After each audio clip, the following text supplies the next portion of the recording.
खबरों के निष्पक्ष विश्लेषण के लिए सब्सक्राइब करें Jantantra TV and press the bell icon. Never miss any update.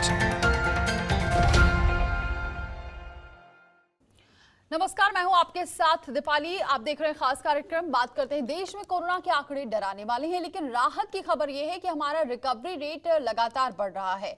11 मई की तुलना में 11 जून को देश में कोरोना का रिकवरी रेट 11% तक बढ़कर करीब 49% हो गया है, जो एक राहत की खबर है। हालांकि संक्रमण के बढ़ते मामलों का ग्राफ अभी भी चिंता का विषय बना हुआ है और चिंता चुनौती में तब तब्दील हो जाती है जब हम लॉकडाउन के बाद अब अनलॉक की बात करते हैं, क्योंकि ICMR का कहना है कि देश में फिलहाल कम्युनिटी ट्रांसमिशन नहीं है, लेकिन फिलहाल इसका कोई पैमाना भी नहीं है।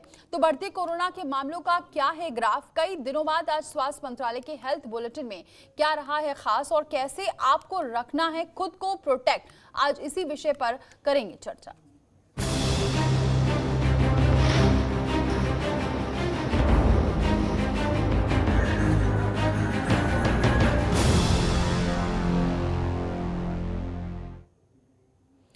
तो देश में लगातार बढ़ते कोरोना के मामलों ने टेंशन बढ़ा दी है। हालांकि राहत की खबर यह है कि देश में अभी कोरोना का कम्युनिटी ट्रांसमिशन शुरू नहीं हुआ है। Indian council of medical research यानी कि ICMR ने यह दावा किया है और इसी के साथ ICMR ने एक सर्वे के नतीजे में देश के सामने ये रखे भी हैं रिपोर्ट। और ये सर्वे अप्रैल मई में देश के 83 जिलों के 28,000 परिवारों पर किया गया है। ICMR के मुताबिक कोरोना के प्रभावित जिलों में 0.73% आबादी ही वायरस की चपेट में आई है, यानी लॉकडाउन कोरोना को फैलने में रोकने में कामयाब साबित हुआ है। ICMR के director general doctor Balram Bhargava ने सरकार की प्रेस कॉन्फ्रेंस में कहा कि कम्युनिटी ट्रांसमिशन पर बहस जोरों पर है। WHO ने इसके मायने नहीं बताए हैं। हमारे देश में कोरोना का असर बेहद कम है और ये 1% आबादी से भी कम है। शहरी इलाकों में असर ज्यादा है, कंटेनमेंट जोन में उससे भी ज्यादा असर है, लेकिन ये बात साफ है कि हमारे यहाँ कम्युनिटी ट्रांसमिशन नहीं है। वहीं स्वास्थ्य मंत्रालय के संयुक्त सचिव लव अग्रवाल ने कहा कि अब देश में संक्रमितों से ज्यादा ठीक होने वालों की संख्या है। पिछले एक महीने में रिकवरी रेट 11% की बढ़ोतरी हुई है।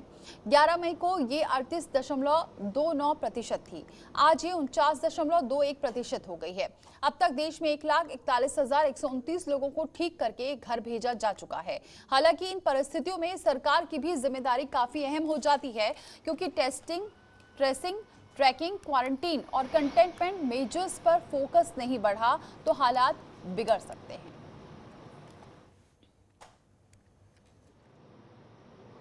कि हमारा कंट्री का जो रेस्पॉन्स रहा है वो काफ़ी ग्रेडेड रहा है, कि जिस तरह से केसेस की संख्या बढ़ती जाती रहे उसके हिसाब से हमारी प्रिपरेशन रहे, और उसी के साथ ही हम अपने हॉस्पिटल की प्रिपेयर्डनेस, लॉकडाउन में हमने उस टाइम को इस्तेमाल किया कि हम अपनी प्रिपेयर्डनेस बढ़ाएं, और सफिशिएंट बेड्स अवेलेबल हैं और बेस्ड ऑन नीड्स हम बेड बढ़ाते जा रहे हैं। We found that about 0.73% of the population in these districts showed a prevalence of past exposure to SARS-CoV-2 infection. तो इसका जो प्रकोप है हमारे देश में इन जिलों में लेस देन 1% पॉपुलेशन में आया है।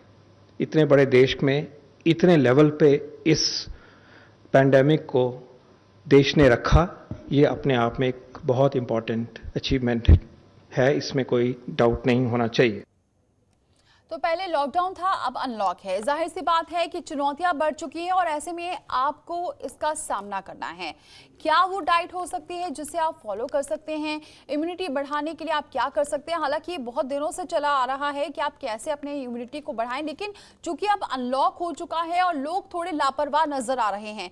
जहां आंकड़े बढ़ रहे हैं, अगर हम दिल्ली, मुंबई की बात करें तो यहां पर भी लोग अनलॉक में देखा जा रहा है कि नियम नहीं फॉलो कर रहे हैं। तो ऐसे में अगर आपकी इम्यूनिटी ज्यादा स्ट्रांग होगी तो शायद ये जो वायरस है वो आपके अंदर घर नहीं कर सकता है। यही सब जानेंगे। हमारे साथ डॉक्टर्स जुड़ चुके हैं और उनसे बातचीत करते हैं। हमारे साथ डॉक्टर राजीव कुरेले जी जुड़ चुके हैं, एसोसिएट प्रोफेसर हैं उत्तराखंड आयुर्वेद विश्वविद्यालय के। बहुत स्वागत है डॉक्टर हमारे साथ जुड़ने के लिए। इसके अलावा हमारे साथ जुड़ चुके हैं डॉक्टर अरुणा कालरा, HOD हैं, OBS और गायनी भी हैं। बहुत स्वागत है डॉक्टर अरुणा जी, आपका भी हमारे साथ जुड़ने के लिए।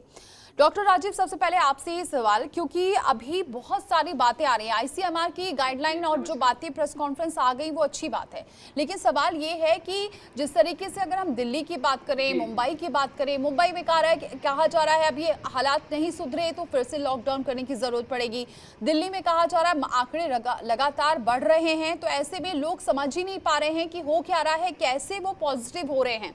तो पहले तो आप बताइए कि क्या आईसीएमआर जो कह रहा है वो तो वैसे सही होगा, लेकिन फिर भी जिस तरीके से केसेस अभी भी क्यों बढ़ रहे हैं, क्या रीजन आप इसका मान रहे हैं? जी, आपने बहुत बढ़िया बताया। बेसिकली आईसीएमआर के बारे में बता दूं कि ये पूरा रिसर्च ऑर्गेनाइजेशन है और गवर्नमेंट ऑफ इंडिया का ऑर्गेनाइजेशन है, और इसमें जो भी इंफॉर्मेशन आती है काफी वैलिडेट करके ही आती है, मतलब पूरा प्रमाणिक तरीके से इसको जब कोई बात तय हो जाती है और सिद्ध हो जाती है वही बात रखी जाती है सबके बीच में। तो इनकी बात पे तो शक करने का कोई मतलब ही नहीं है। लेकिन जहां तक आपने बात कही कम्युनिटी ट्रांसमिशन की, तो आप देखिए कि सारी दुनिया के तुलना में हम कहाँ पे कितने अच्छी तरीके से खड़े हैं। आप देखिए 33 करोड़ की जनसंख्या की आबादी में यूएसए, जहाँ पे 20 लाख लोग प्रभावित हैं, जिसमें 1.15 लाख लोगों की डेथ हो गई है, वहाँ पे डेथ रेट है 5.5%। इसी तरह का आप ब्राजील देख लीजिए, 21 करोड़ की आबादी में आपके 40,000 के लगभग उधर पे लोग हैं और डेथ रेट है 5.1%। इसी तरह अगर आप बात करेंगे रशिया की, तो बहुत 14 करोड़ की पॉपुलेशन में आपको 5 लाख लोग सफर कर रहे हैं। तो अगर आप इंडिया को देखेंगे तो अगर हमारी population, can you imagine, 137 crore की जनसंख्या की आबादी में और इतना सघन परिस्थितियों में इतना डेंस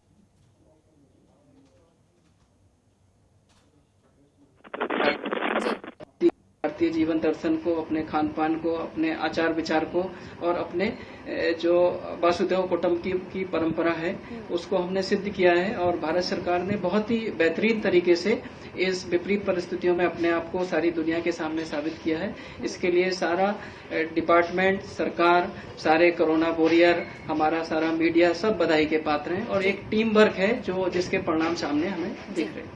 डॉक्टर अरुणा, आपसे मेरा सवाल ये है कि अभी हम देख रहे हैं, अगर हम दिल्ली की ही बात करें, बहुत सारी ऐसी रिपोर्ट्स आ रही है, बहुत सारे लोगों का ये कहना है कि जब से ये कोरोना का मामला सामने आया है वो काढ़ा भी पी रहे हैं, विटामिन सी की दवाइयाँ भी खा रहे हैं, हर वो चीज़ वो कर रहे हैं जिससे उनकी इम्यूनिटी स्ट्रांग हो, लेकिन फिर भी वो पॉजिटिव आ रहे हैं।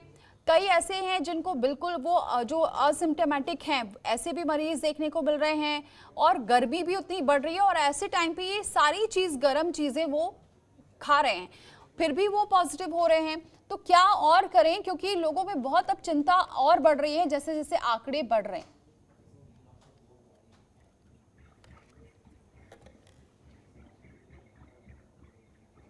तो लगता है बातचीत नहीं हो पा रही है डॉक्टर अरुणा से, हम बातचीत करने की कोशिश करेंगे, वापस लौटेंगे। डॉक्टर राजीव जी का एक बार फिर से रुक करते हैं। डॉक्टर राजीव, आपसे भी यही सवाल है कि अब एक आपसे सवाल ये है कि जो अब असिम्टोमेटिक जो दिख रहे हैं मरीज, वो कुछ लापरवाह इसलिए भी नजर आ रहे हैं कि क्योंकि उनके में कोई सिम्टम्स नजर नहीं आता, तो फिर थोड़े दिन बाद वो बिल्कुल नॉर्मल हो जा रहे हैं, थोड़े दिन बाद फिर उनको वो चीजें, लक्षण दिखाई दे रहे हैं। ऐसे में इन लोगों के लिए आपको क्या सलाह है, अनलॉक में जो लोग लापरवाह हो रहे हैं? देखिए, काफी दिन से हम लोग बंद थे, लॉकडाउन होते जा रहे हैं, हम लोग देखते जा रहे हैं, दिन पे दिन अपना समय को गिन रहे हैं। तो इसके बाद एकदम से काम पे निकले तो सब हड़बड़ी में जो काम हो रहे हैं, तो इसीलिए अराजकता फैल रही है, इसी तरह ये ट्रांसमिशन बढ़ रहा है। तो सबसे पहली बात, हमने बेसिक थंब रूल है उसको सुनना है, उनको मानना है। बहुत कुछ हमने सुन रखा है लेकिन उसको हमें दिल से मानना है। पहला थंब रूल क्या है? SMS। S stand for social distancing, और M स्टैंड फॉर मास्किंग, और S स्टैंड फॉर सैनिटाइजेशन। तो हमने प्रॉपर सोशल डिस्टेंसिंग के थंब रूल को जीवन में अपना लेना है। आप अभी पता नहीं कि ये अभी 3 महीने रहेगा या 4 महीने रहेगा या हो सकता साल भर रहे, ये गॉड नो, अभी कोई तय नहीं कर सकते जब तक कि अभी प्रॉपर वैक्सीन इसकी नहीं आ जा सकती। ठीक है, तो हमें अभी जो है काम भी करना है और अपने आप को बचाना भी है। ठीक है डॉक्टर राजीव, आपके पास लौटेंगे। डॉक्टर अरुणा, मेरी आवाज आप तक पहुंच रही है? हाँ जी, बताइए। डॉक्टर अरोड़ा, मेरा सवाल ये है कि लोग सब कुछ खा रहे हैं इम्यूनिटी स्ट्रॉन्ग करने के लिए, क्योंकि पहले तो फिर भी थोड़े लापरवाह थे, लेकिन ये 2-3 महीनों में लोगों को कैसे अपनी देखभाल करनी है वो सब सीख रहे हैं और उसको फॉलो भी कर रहे हैं। खासतौर से काढ़े को ले लें या फिर हम विटामिन सी को ले लें, हर चीज़ वो खा रहे हैं जिससे कि उनकी इम्यूनिटी स्ट्रांग हो, फिर भी वो पॉजिटिव हो रहे हैं। फिर उनके मन में ये बातें आती हैं कि इतना सब कुछ खाने पीने के बावजूद हम पॉजिटिव हो जा रहे हैं, फिर क्या करें? मैं यहाँ पर 2-3 चीज़ें आपको बताना चाहूँगी। पॉजिटिविटी होने का ये मतलब नहीं है कि आपको सीरियस डिजीज़ है या बीमारी है। हम ये जानते हैं कि ये किसी भी अपर रेस्पिरेटरी ट्रैक्ट इन्फेक्शन या खांसी जुकाम वायरल जैसा ही इन्फेक्शन है जिसकी की इम्यूनिटी अभी हमारे शरीर में नहीं बनी है, मगर 90 से 95% या उससे भी ज़्यादा लोगों को अगर ये इन्फेक्शन होता है तो वो बहुत ही बेनाइन या बहुत ही माइल्ड इन्फेक्शन होता है, जैसे कोई भी खांसी जुकाम का इन्फेक्शन होता है। सिर्फ 3 से 5% लोगों को सीरियस होता है। तो सबसे पहली बात कि अगर हमें कोई भी खांसी जुकाम होता है तो हमें डरने की ज़रूरत नहीं होती है। और जो आप विटामिन सी और लेमन और कीवी और सारी एंटीऑक्सीडेंट्स जैसी चीज़ें अपनी हीलिंग कैपेसिटी को बढ़ाने के लिए ले रहे हैं, वो बहुत अच्छी चीज़ है। आप लीजिए, और हमारी इम्यूनिटी ऑलरेडी क्रॉस इम्यूनिटी बहुत सारे वायरसेस के साथ है जी। 90 से 95% लोग होम क्वारंटाइन या होम कंटेनमेंट से अपनी हेल्थ को खुद ही इम्यूनिटी या स्ट्रॉन्ग कर अपने आप को करेक्ट कर सकते हैं जी। दूसरी बात, जो सिर्फ 3 से 5% लोग और बीमारियों से ग्रसित हैं जिससे कि उनकी हीलिंग कैपेसिटी कम है शरीर की, चाहे वो डायबिटीज हो या कोई और इम्यूनो कॉम्प्रोमाइज्ड स्टेट हो, उन लोगों को कभी कभी बहुत तेज फीवर या चेस्ट में अनकंफर्टेबल ब्रेथलेसनेस होती है। मगर जो हमारा इस वक्त डेटा है, जो हमने अभी तक ट्रीट किए हैं, चाहे वो गवर्नमेंट हॉस्पिटल्स हो या बड़े कॉर्पोरेट हॉस्पिटल्स हो, 95 ऑलमोस्ट 97% केसेस बिल्कुल ठीक होकर डिस्चार्ज होकर चले जाते हैं। तो मुझे नहीं लगता है कि हमें इंडियन पॉपुलेशन को बिल्कुल भी घबराना चाहिए। हमने देखा कि हमारे लोग नेशनल हाईवे पर भी चले गए और बस अड्डों पर भी भीड़ में थे और सब, मगर उस हिसाब से जो पॉपुलेशन में परसेंटेज इन्फेक्शन की आई या सीरियस इन्फेक्शन की आई वो बहुत कम आई। तो मुझे लगता है कि अगर हम 2-3 चीज़ें ये करेंगे कि हॉस्पिटल इस वक्त क्योंकि ज़्यादा स्प्रेड हो रहा है तो आप अपनी हॉस्पिटल विजिट्स कम कर दें। जैसे मैं गर्भवती महिलाओं को देखती हूँ तो मैं उन्हें हर बार कहती हूँ कि इंस्टेड ऑफ हैविंग 8 विजिट ना करें, आप 4 विजिट करें, एक पहले ट्राइमेस्टर में, फिर सेकेंड ट्राइमेस्टर में, फिर थर्ड में। 3 इंजेक्शन लगवाने हैं, बस उतनी विजिट्स पर करें, ऑनलाइन करें। इसी तरीके से गर्भवती महिलाओं को एंटीऑक्सीडेंट्स और ब्रीदिंग एक्सरसाइजेस के लिए बहुत ज़्यादा जोर देते हैं कि उनका लंग कैपेसिटी, टाइडल वॉल्यूम बढ़ा रहे। तो मुझे लगता है कि इन सब बातों का अगर हम ख्याल रखेंगे, सोशल डिस्टेंसिंग तो रख ही रहे हैं, घर पर रहना, और घर पर भी एक दूसरे के साथ मास्क पहनना, क्योंकि कोई आपका सब्जी लेने गया, कोई दूध लेने गया, बाहर से लेके आ गया, तो उसमें भी आप ध्यान रखिए, हाथ को साबुन से ज़्यादातर धोइए। अल्कोहल वाले सैनिटाइजर ज़रूर यूज़ कर सकते हैं, मगर क्योंकि वो अल्कोहल है और बहुत बार आपके हाथ इधर उधर भी लगते हैं, तो साबुन से हाथ धोना प्रेफरेबली जब आप घर पर हैं तो प्रेफरेबल होगा। बाकी आप बाहर जाएं तो सैनिटाइज करिए। जी जी, लौटूंगी डॉक्टर अरुणा, और भी सवाल रहेंगे। डॉक्टर राजीव, एक और सवाल ये है कि जो लोग मास्क लगा रहे हैं या फिर जो प्रॉपर सैनिटाइज अपने हाथ को कर रहे हैं और साबुन से हाथ भी धो रहे हैं, उसके बावजूद लगातार हर दूसरे मरीज को देखने को मिल रहा है कि अब वो पॉजिटिव हो रहे हैं, भले उनमें सिम्टम्स नहीं हो, तो ऐसे लोगों को और क्या सलाह देना चाहेंगे? और दूसरी बात, जो ये सरकार, दिल्ली सरकार भी कह रही है कि कम्युनिटी स्प्रेड हो रहा है, ऐसा लग रहा है, इसलिए क्योंकि इसके कुछ स्रोत जो है वो पता नहीं चल रहा है। वो बात अलग है कि आज क्लियर हो गया मामला, लेकिन फिर भी जो लगातार हर जो मिनट पे जो लोग पॉजिटिव हो रहे हैं वो सब कुछ यूज करने के बावजूद, तो क्या आप इसका कारण मान रहे हैं और क्या हमें सावधानियां बरतनी होंगी? मैम, जो आपने बताया सब लोग प्रयोग तो कर रहे हैं, लेकिन क्या सही तरीके से कर रहे हैं, ये बहुत बड़ा क्वेश्चन है। क्योंकि मास्क पहनना पर्याप्त नहीं, मास्क को प्रॉपर तरीके से आपने अगर थोड़ी भी कहीं चूक कर दी तो कंटामिनेट हो जाएंगे।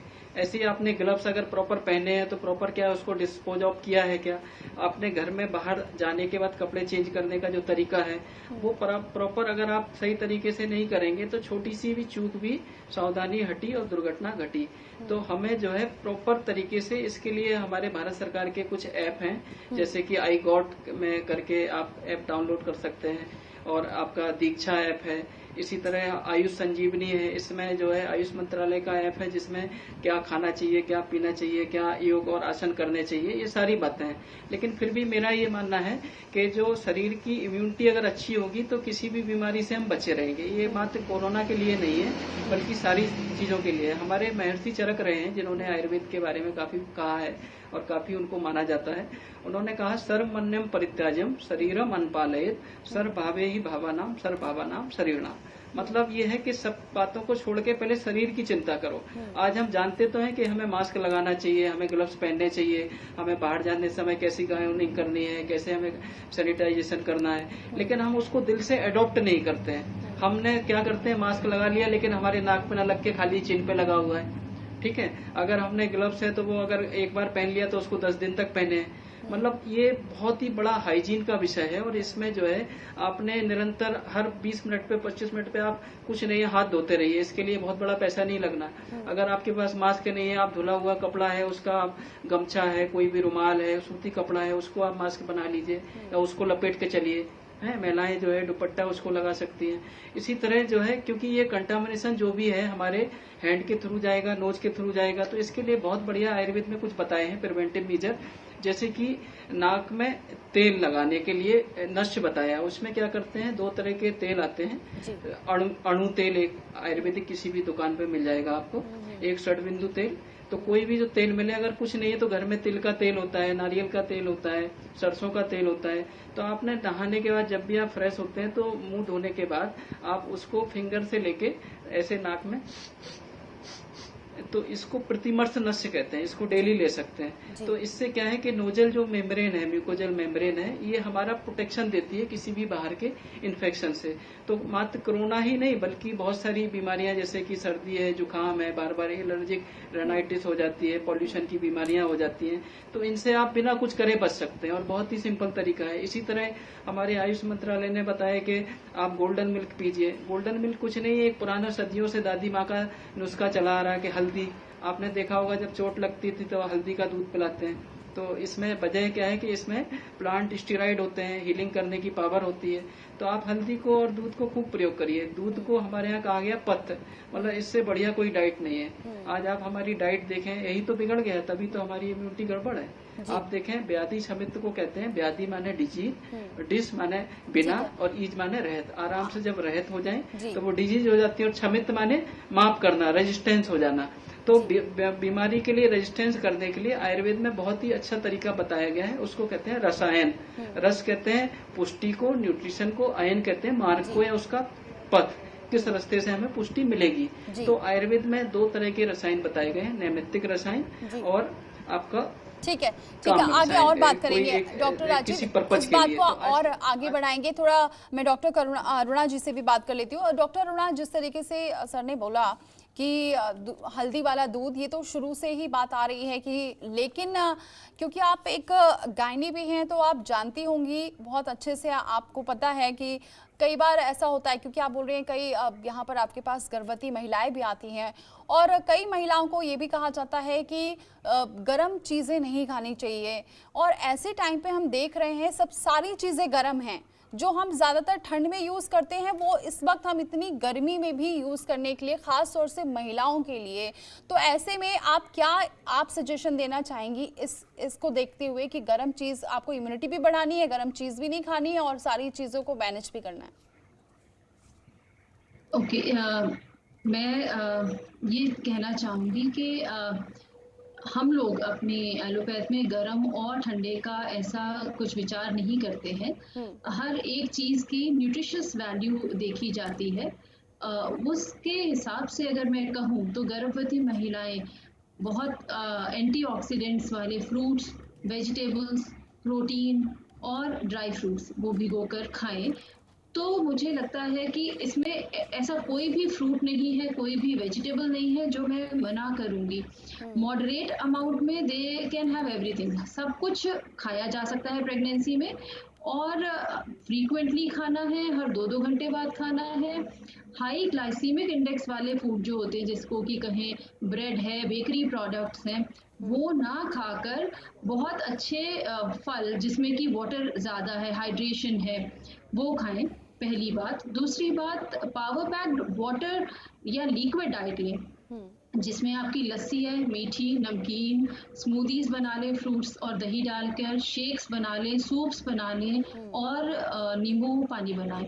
तो अगर आप, क्योंकि गर्मियां हैं और आपको पता है कि गर्मियों में आपको पानी की ज़्यादा ज़रूरत है, भूख लगती भी कम है, तो जितनी बार आप पानी पी रही हैं वो पावर पैक्ड होना चाहिए, या तो दही का या दूध का, या आपका एंटीऑक्सीडेंट जो कि विटामिन सी है, which is very very important, वो हो। ये हर 2-2 घंटे में आपको खाना है। और गर्भवती महिलाओं को ब्रीदिंग एक्सरसाइज और वॉक, पेल्विक एक्सरसाइज जरूर करनी है। घर पर ही आप अपनी ब्रीदिंग एक्सरसाइज करनी है।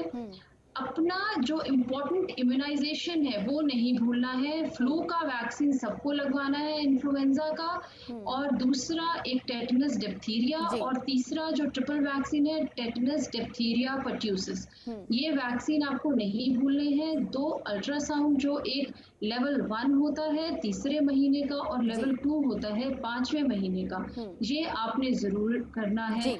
और मिल्क प्रोडक्शन बढ़ाने के लिए भी डाइट में आपको दलिया और फाइबर रिच डाइट ज्यादा खानी है। हर चीज को बराबर मात्रा में लिया जाए तो सब कुछ ठीक है।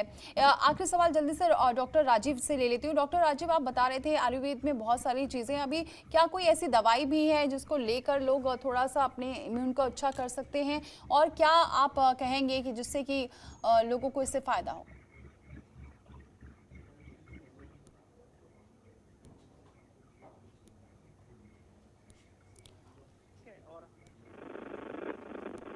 जी,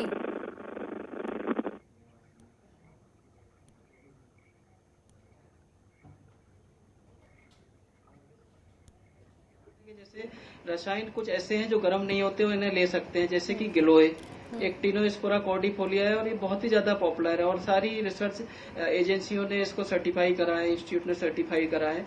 तो ये जो है आज की परिप्रेक्ष्य में बहुत ही महत्वपूर्ण रसायन है, इसको हम नित्य लेना चाहिए। इसी तरह हमारा तुलसी है, तुलसी एंटी फीवर भी है, एंटी पायरेटिक भी है, एंटी वायरल भी है, एंटी एडेप्टोजेनिक है। एडेप्टोजेनिक का मतलब स्ट्रेस को खत्म करता है। आज देखिए पिछले 4 महीने से हम कोरोना सुन के परेशान हैं, हमारे बच्चे, हमारा परिवार सब चिंतित हैं, पता नहीं कब तक रहेगा, कैसे खत्म होगा। तो स्ट्रेस को खत्म करने की भी आवश्यकता है। इसीलिए तो हमारे हर आंगन में पहले तुलसी लगी होती थी, हर घर के आंगन में तुलसी होती थी। तो तुलसी पूजा के योग्य भी है, तुलसी विषग्न भी है, इसका प्रयोग करना चाहिए। इसी तरह मुलेठी आती है, मुलेठी पित्त शामक भी होती है। डॉक्टर राजीव, एक बात ये भी बताइए, क्योंकि अभी लोग ये शामक भी है, मुलेठी गले जी, ये भी लोग समझ नहीं पा रहे हैं। इसके चक्कर में कई बार दिन भर में ये तुलसी हो या फिर गिलोय हो, किस तरीके से इसे लेना है, कितनी बार लेना है, और काढ़े की जो बात की जा रही है वो भी दिन भर ले रहे हैं लोग। देखिए ऐसा है ना कि आयुर्वेद में एक थोड़ा अलग कंसेप्ट है और बड़ा साइंटिफिक चीज है, ये विज्ञान है, ये कोई मनगढ़ंत बात नहीं है। हमारे यहाँ क्या कहा गया, जैसे मॉडर्न में कंसेप्ट है कि प्रोटीन इतना होना चाहिए, कार्बोहाइड्रेट इतना होना चाहिए, फैट इतना होना चाहिए, ये मिनरल मेटल होना चाहिए। हमारे यहाँ का कंसेप्ट है कि आहार है 6 रस से युक्त होना चाहिए, मतलब उसमें खट्टा रस भी हो, मधुर भी हो, चटपटा भी हो, तीता भी हो, सारे जो मधुर, अम्ल, लवण, कसुटिक्स, कसाय, इन रसों का जब बैलेंस होगा तब हेल्थ जनरेट होती है। तो ये एक दिन का विषय नहीं है, ये हमारी लाइफ स्टाइल है। हम चलो अब तक नहीं करें, लेकिन आज से अपने आप को संकल्पित हो कि हमने अपने ट्रेडिशनल आहार विहार और औषधि का सेवन करना है। तो इसी तरह मैं बता रहा था, जैसे अश्वगंधा रसायन है, ऐसे ही सौंठ है, काली मिर्च है, और एक हमारे यहाँ बहुत ही अच्छा फार्मूला लिखा है सडंग पानी, उसके लिए कहा है मुस्ता, परपट, उशीर, चंदन, उदीच, नागरे। मुस्ता माने नागर मोथा और परपट माने परपट, उशीर माने ये हमारे यहाँ खस आता है, चंदन और उदीच सुगंध वाला, और नागर माने सौंठ। इनको हम लेके सरस शीतम जलम दद्यात पिपासा ज्वर नाशय, मतलब अपनी गर्मी की प्यास भी खत्म होती है, ज्वर भी खत्म होता है। अब कोरोना में सबसे पहला लक्षण ज्वर ही तो आता है, जो थर्मल स्क्रीनिंग में आप देखते हैं। तो इतने बढ़िया फार्मूले दिए हैं। इसी तरह आयुष मंत्रालय के CCRS ने बहुत ही अच्छी रिसर्च करके एक फार्मूला दिया है आयुष 64। हालांकि ये ओरिजिनली पहले लिम्फेडाइटिस और मलेरिया वगैरह के लिए प्रमाणित हुआ, लेकिन इसके कंटेंट वही है, इसकी मूल बातें वही है, तो इसको भी प्रयोग करा जा सकता है। इसी तरह हमारे यहाँ गिलोय घटी आती है, गुटची घनबटी आती है, हरिद्रा खंड, जैसे हल्दी किसी को दूध लेने में दिक्कत है तो हल्दी के ग्रेन्यूल आते हैं, हरिद्रा खंड। इसी तरह अम्लतादि क्वाथ है, अमृता रेस्ट है, जय मंगल रस है, त्रिभुवन कीर्ति रस है। ठीक है राजू, बहुत सारी आपने चीजें बताई हैं जिसका उपयोग किया जा सकता है, अपनी इम्यूनिटी को स्ट्रॉन्ग किया जा सकता है, उस कोरोना को से जीता जा सकता है, जो जीत भी रहे हैं धीरे धीरे, जो रिकवरी रेट बता रहे हैं। बहुत बहुत शुक्रिया आप दोनों का हमारे चैनल के लिए समय देने के लिए और ये जानकारी बताने के लिए। तो फिलहाल अब देखना होगा कि लगातार इसी पर बात की जा रही है कि अगर आपकी इम्यूनिटी ठीक होगी तो रिकवरी रेट भी धीरे धीरे बढ़ेगा, अच्छा होगा, क्योंकि जिस तरीके से ICMR की रिपोर्ट कह रही है कि मामले तो बढ़ रहे हैं लेकिन रिकवरी रेट ठीक है, तो इससे बहुत जल्दी हम निजात पा सकते हैं। फिलहाल इतना ही, लेकिन खबरों का सिलसिला जारी है। खबरों के निष्पक्ष विश्लेषण के लिए सब्सक्राइब करें Jantantra TV and press the bell icon. Never miss any update.